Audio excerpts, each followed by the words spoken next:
Oi amigos, oi amigas, esse é mais um Atualizações do Musset, quadro onde eu junto diferentes informações num vídeo só, para que você não perca muito tempo e fique bem informado sobre o Santos.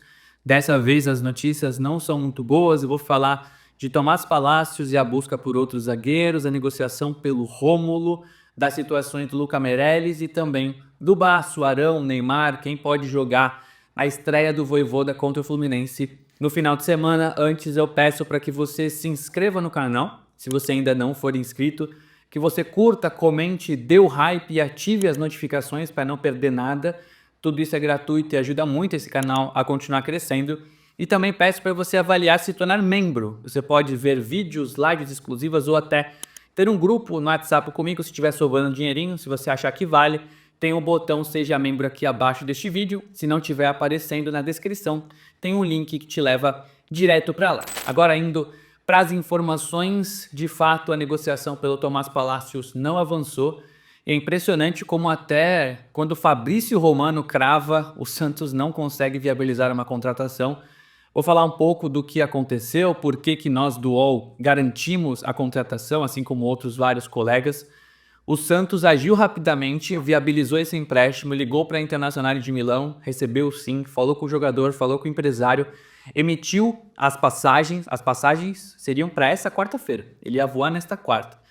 E aí o Santos começou a ficar meio ressabiado quando se pediu para viajar na quinta. Não, precisa de mais um tempinho, tá faltando uma documentação aqui, o Santos ficou meio cabreiro.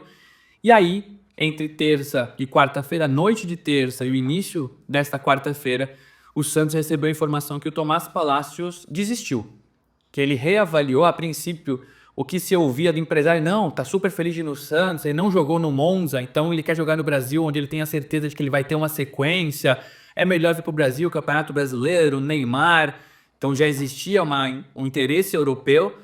O empresário falou, não, o Tomás quer muito vir para o Santos, então por isso que a gente cravou a contratação, eu e o César Mello no UOL, e já justificando um pouquinho do jornalismo também, né?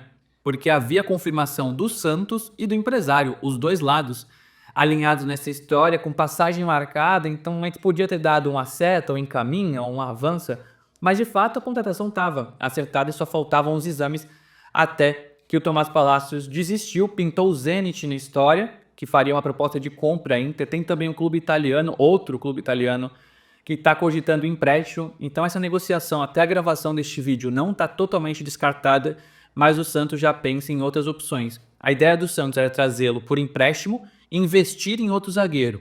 Mesma coisa do meio campo. Mas o Santos já está pensando até em investir por dois zagueiros. A situação financeira é difícil, vou falar um pouco mais sobre isso. Mas existem as alternativas do Alexis Duarte, do Spartak, que estava acertado. Só que o Spartak não conseguiu contratar o Carlos Cuesta, que seria o substituto, pediu um tempo, essa negociação travou. Adonis Frias, o Santos fez proposta, o Leão recusou, o Santos está tentando negociar. E pintou a opção do Marco de César, uma informação que saiu na ESPN da Argentina. O que eu ouvi é que o Santos não fez a proposta ao Racing, mas que esse nome está no radar, que seria uma alternativa. Então é o Santos atirando para vários lados e sempre com esses 4 milhões de dólares.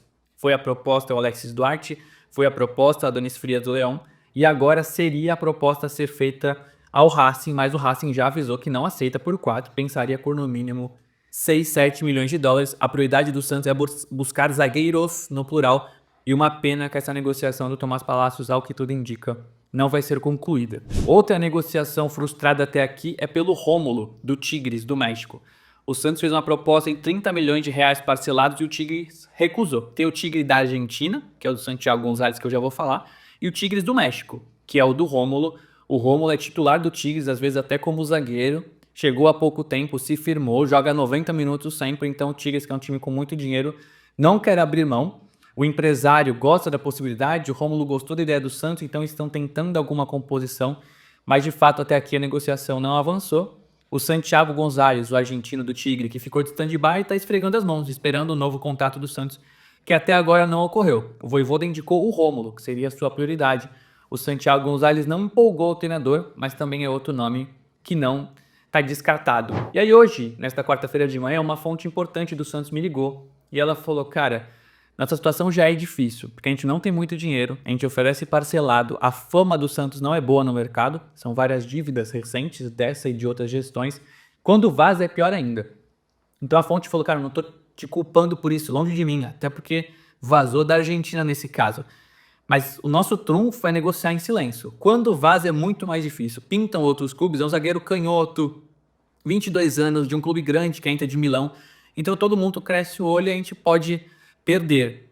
E ele falou uma frase importante, que eu até tô apurando com mais calma para trazer mais detalhes para vocês. Ele falou, cara, se não fossem pelo Marcelo Teixeira e pelo Neymar pai, o Santos não teria dinheiro para fazer essas propostas. E aí fica aquela expectativa de novo, né, para que o presidente ou o Neymar pai estejam de alguma forma ajudando, colocando dinheiro ou sendo garantias bancárias para esses parcelamentos. Eu não sei ainda, é algo que eu vou apurar, mas essa fala da minha fonte foi importante, algo que me causou alguma surpresa, por mais que eu já ouvisse esse papo. Como é que o Santos faz as propostas, né? O Santos só paga parcelado? O Santos vai usar o dinheiro do Lucas Meirelles? Quais são as garantias bancárias? Então tudo isso me deixa preocupado, lembrando que o Vitor Hugo do Flamengo ainda não avançou, porque o BAP, que é o presidente do Flamengo, além de não querer reforçar um rival, lembra do caso do Thiago Maia, da falta de garantias bancárias do Santos. Então, mesmo que fosse um empréstimo com opção de compra, ele gostaria de alguma garantia, principalmente se fosse com obrigação. Então, o Santos meio travado no mercado, com pouco tempo até o final da janela na terça-feira, para conseguir esses reforços. Falando em Lucas Meirelles, ele já está na Ucrânia, a família dele está viajando para lá. O Shakhtar quis mostrar para ele a realidade do país em meio à guerra, que estaria tudo bem, que ele moraria num lugar legal. O Lucas vai ganhar quase 8 vezes mais do que ele ganhava no Santos, então esse é um dos pontos para que ele vá para lá, porque não era algo que o empolgava muito no começo. O Santos ainda está tentando mudar uma cláusula ou outra, mas já aceitou a proposta, já liberou o Lucas para viajar. O Lucas nem treinou no CT lá na última terça e nem nesta quarta. O Shakhtar oferece 15% de mais-valia, que é 15% da diferença entre essa proposta de 12 milhões de euros e uma próxima venda. O Santos quer 15% dos direitos econômicos, porque aí teria 15% de qualquer venda futura. É algo que Santos e Shakhtar ainda estão discutindo, mas fato é que essa proposta de 12 milhões de euros já foi aceita. O Lucas vai ser jogador do Shakhtar, não joga mais pelo Santos, o que me parece uma negociação nada boa, a ver se o Santos vai usar esse dinheiro para alguma entrada, para comprar jogador ou como garantias bancárias. E aí, falando de outros 4 casos para o final de semana. Guilherme, a situação é indefinida. O Vojvoda conversou com ele, se animou um pouco, depois recuou. O Santos ainda está vendo a possibilidade de jogar na Vila com a torcida do Santos, é algo que pesa um pouco. Tem gente que fala, não é melhor deixar ele fora? Tem data FIFA, depois ele jogaria fora de casa contra o Galo. Então seriam 2 semanas para essa história esfriar. Então a situação do Guilherme ainda é definida para o final de semana. O Vojvoda quer contar com o Guilherme, inclusive como titular contra o Fluminense. João Basso tem chance de voltar, está fazendo a transição física depois de uma lesão na coxa. Neymar deve jogar, volta a treinar entre quarta e quinta-feira.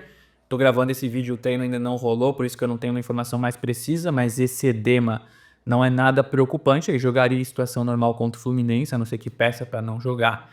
E o Ilharão está fora contra o Fluminense, deve voltar apenas contra o Atlético Mineiro e olhe lá, dia 14 de setembro, teve uma regressão da lesão na panturrilha, ele se indispôs com o departamento médico, contratou fisioterapeuta particular, as partes se entenderam e acham que está muito cedo para esse processo de reequilíbrio muscular, de fortalecimento.